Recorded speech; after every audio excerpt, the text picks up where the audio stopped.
तो बच्चों इस वीडियो में डिस्कस करेंगे class 9th subject social science mid term exam session 2023-24 morning shift के क्वेश्चन पेपर के सॉल्यूशन को।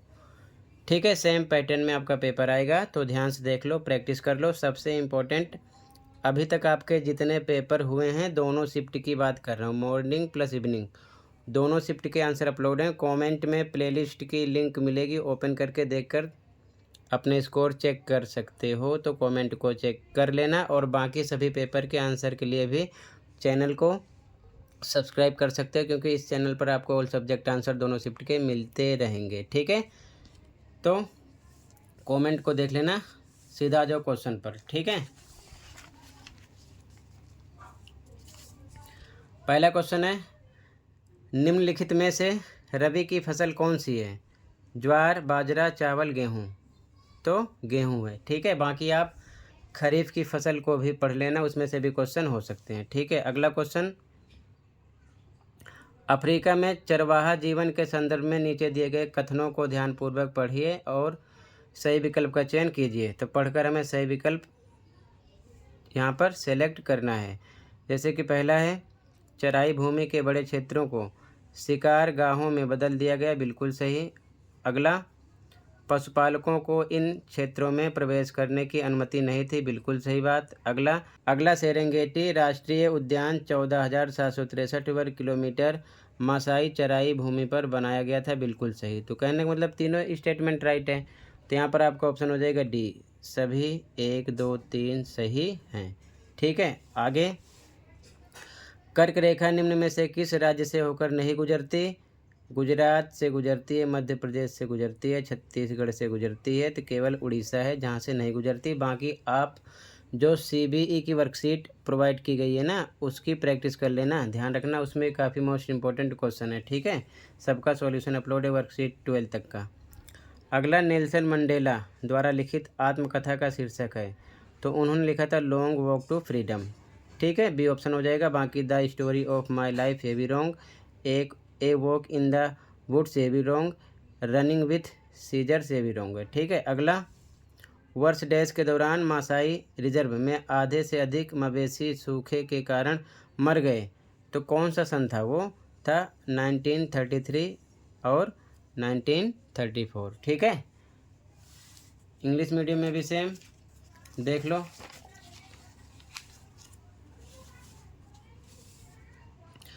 पहले क्वेश्चन में डी ऑप्शन है।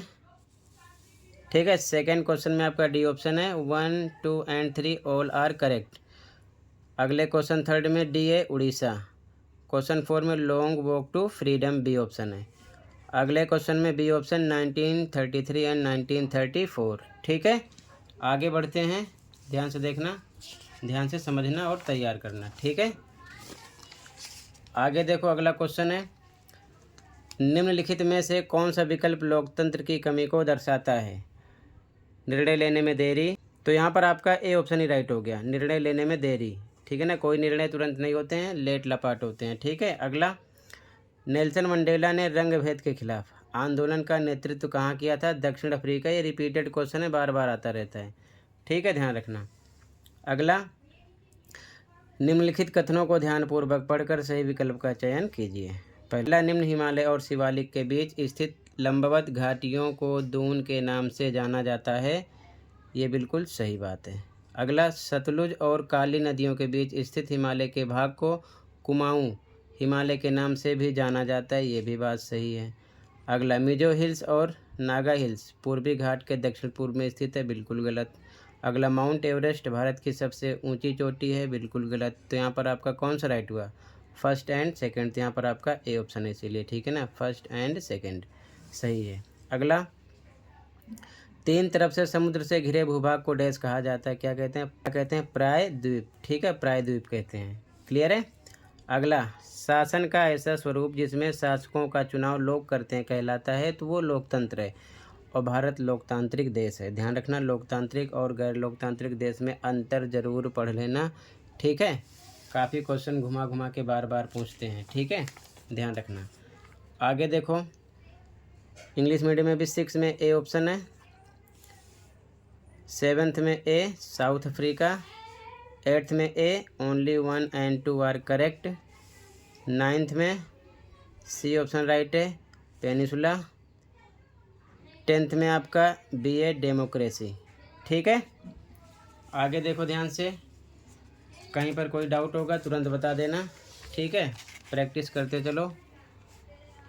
पहला क्वेश्चन, प्राचीन काल से नदियों के तट ने बसने वाले को क्यों आकर्षित किया है? तो यहाँ पर जल एक बुनियादी प्राकृतिक संसाधन है, बिल्कुल सही बात। नदियाँ सिंचाई के लिए पानी प्रदान करती हैं, बिल्कुल सही बात। नदियाँ नौ संचालन की सुविधा प्रदान करती हैं, बिल्कुल सही। तो मतलब तीनों सही है, मतलब डी हो गया, उपर्युक्त सभी। ठीक है, अगला, भारतीय संविधान सभा ने भारतीय संविधान को कब अंगीकृत किया? तो अंगीकृत हुआ था 26 नवंबर 1949, लागू हुआ था 1950 को। ठीक है, 26 जनवरी 1950। बाकी आप संविधान के बारे में कितना टाइम लगा बनने में, कितने सदस्य थे, कितनी बैठकें हुई थी, और स्थायी सदस्य किसे रखा गया, स्थायी सदस्य कौन था, ठीक है, अध्यक्ष कौन थे, ये सब आप अच्छे से पढ़ लेना। इसमें से क्वेश्चन कहीं न कहीं से आपसे किए जाएंगे, ये चीज़ ध्यान में रखना। ठीक है, अगला क्वेश्चन 13, निम्नलिखित का मिलान करें। ठीक है, तो गैर आर्थिक गतिविधि, ये क्या है? इसका ऑप्शन हो जाएगा 4, परिवार के लिए खाना पकाना। ठीक है, इसके बाद में प्राथमिक क्षेत्रक गतिविधि, ये किस में आएगा? मछली पकड़ना। ठीक है, इसके बाद में द्वितीय क्षेत्रक गतिविधि, ये किस में आएगा? कार बनाना। तृतीय क्षेत्रक गतिविधि बैंकिंग। ठीक है, तो देख लो कोई एक पकड़ो इसमें से, पहले का 4th है, तो पहले का 4th इसमें नहीं है, ये दोनों रॉन्ग हो गए, ये 2 बच्चे हैं। अगला देख लो, दूसरे का 1st है, तो दूसरे का 1st इसमें 2nd है, ये नहीं है, ये है, तो मतलब ये आपका राइट हो गया। ठीक है, आगे, कावेरी नदी द्वारा बनाया गया भारत का दूसरा सबसे बड़ा जलप्रपात है, कौन सा है? शिव समुद्रम, बी ऑप्शन राइट हो जाएगा। ठीक है, ये चीज़ ध्यान में रखना। आगे देखो, इंग्लिश में भी सेम, 11 में ऑल द एबव। ठीक है, डी ऑप्शन। क्वेश्चन नंबर 12 में ए ऑप्शन। ठीक है, क्वेश्चन नंबर 13 में बी ऑप्शन आपका, फर्स्ट का है 4, सेकंड का होगा फर्स्ट, ये ठीक है ना, थर्ड का थर्ड होगा, और फोर्थ का सेकंड होगा, ये वाला। ठीक है, थर्ड का आपका थर्ड होगा, ध्यान रखना। ठीक है, ध्यान रखना, थर्ड का आपका थर्ड है, ठीक है, और फोर्थ का सेकंड है, तो यहाँ पर बी ऑप्शन हो जाएगा। अगला क्वेश्चन नंबर 14 में बी ऑप्शन है। ठीक है, शिव समुद्रम। आगे देखो ध्यान से,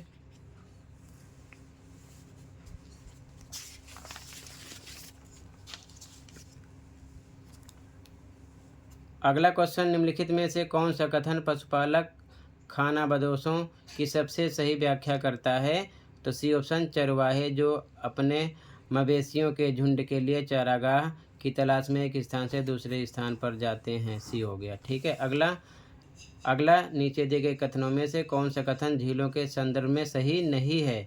तो पहला ऑप्शन है, नदियों के प्रवाह को विनियमित करने में मदद करता है, बिल्कुल सही। इसके परिणाम स्वरूप बाढ़ आती है, ये गलत बात है। ठीक है, बाकी जल विद्युत के विकास के लिए इस्तेमाल किया जाता है, सही बात।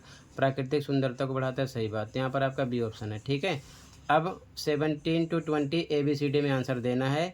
ध्यान रखना, ए कब लगाते हैं? जब दोनों स्टेटमेंट राइट हो, आर ए की व्याख्या करें। बी कब लगाते हैं? दोनों राइट हो, आर ए की व्याख्या ना करें। सी कब लगाते हैं? ए राइट हो, और डी कब लगाते हैं? ए रॉन्ग हो। ठीक है, तो पहला क्वेश्चन है, ध्यान से देखो, भारतीय संघ का सबसे दक्षिणी बिंदु इंदिरा पॉइंट 2004 में समुद्र के पानी में डूब गया, बिल्कुल सही बात। अगला, 2004 में भारतीय द्वीप समूह और तटीय क्षेत्र एक विशाल सुनामी के चपेट में आ गए थे, बिल्कुल सही।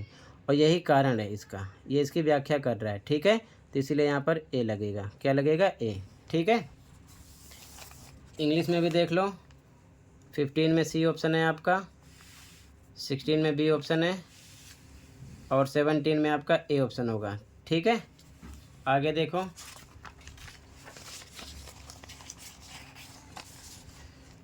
क्वेश्चन नंबर 18, एक खेत मजदूर को सरकार द्वारा निर्धारित मजदूरी नहीं मिलती, बिल्कुल सही। अगला, एक खेत मजदूरों के बीच काम करने के लिए भारी प्रतिस्पर्धा को देखकर कम मजदूरी पर काम करने के लिए तैयार, बिल्कुल सही। और यही कारण है कि काम करने के लिए तैयार है। ठीक है, इसकी व्याख्या भी कर रहा है, क्योंकि सरकार द्वारा उसे कोई जॉब नहीं मिलती, कोई नौकरी नहीं, तो काम करना पड़ता है। ठीक है, तो यहाँ भी ये हो जाएगा, दोनों कथन सही है, आर ए की व्याख्या है। ठीक है, अगला 19वां। तो देखो अगला क्वेश्चन है, टाइट चर्च द्वारा लगाया गया कर था, बिल्कुल सही। अगला, ये कर कृषि उपज का 20% था, बिल्कुल गलत, ये गलत है। ठीक है, तो यहाँ पर आपका ए सही है, आर गलत है। तो यहाँ पर जब ए सही होता है, आर गलत होता है, तो कौन सा ऑप्शन लगाते हैं? सी। ठीक है, तो यहाँ पर सी लगेगा इसीलिए। अगला, वर्ष 2002 में पाकिस्तान में एक जनमत संग्रह आयोजित किया गया था, बिल्कुल सही। जनमत संग्रह के आधार पर परवेज़ मुशर्रफ को राष्ट्रपति के रूप में 7 साल का विस्तार दिया गया था, ये गलत बात है। तो यहाँ पर भी सेम वही कंडीशन सी आ गया। ठीक है, बाकी आगे क्वेश्चन देख लो। ठीक है, पूरे पेपर का सॉल्यूशन मैं कमेंट में लिंक पेस्ट करूँगा, वहाँ से आप देख सकते हो। पहले क्वेश्चन देख लो आप। ठीक है, इसके आगे का यहाँ पर ए सी इसमें है, इंग्लिश में। ठीक है, बाकी सेम क्वेश्चन देखो। ठीक है, आगे क्वेश्चन देख लो। पूरे पेपर के सॉल्यूशन के लिए कमेंट में लिंक पेस्ट कर दूंगा, ओपन करके आप आराम से पूरे पेपर का सॉल्यूशन देख सकते हो और तैयार कर सकते हो। ठीक है, तो देख लो पहले क्वेश्चन पूरा।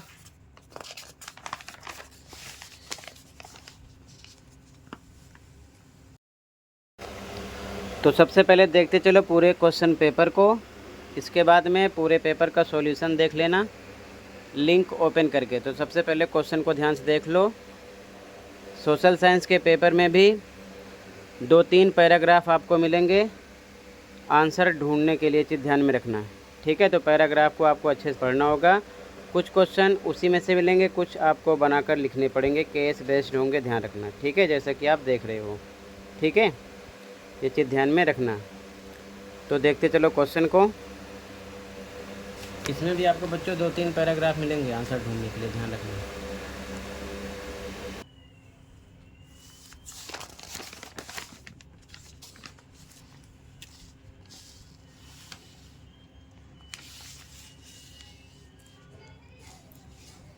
तो टोटल बच्चों इतना ही था। ठीक है, अच्छे से प्रैक्टिस कर लो, कमेंट में लिंक ओपन करके या फिर डिस्क्रिप्शन देख लो, वहाँ से आप पूरे पेपर का सॉल्यूशन देखकर तैयार कर सकते हो। तो कर लेना, मिलते हैं अगली वीडियो में। Thank you for watching.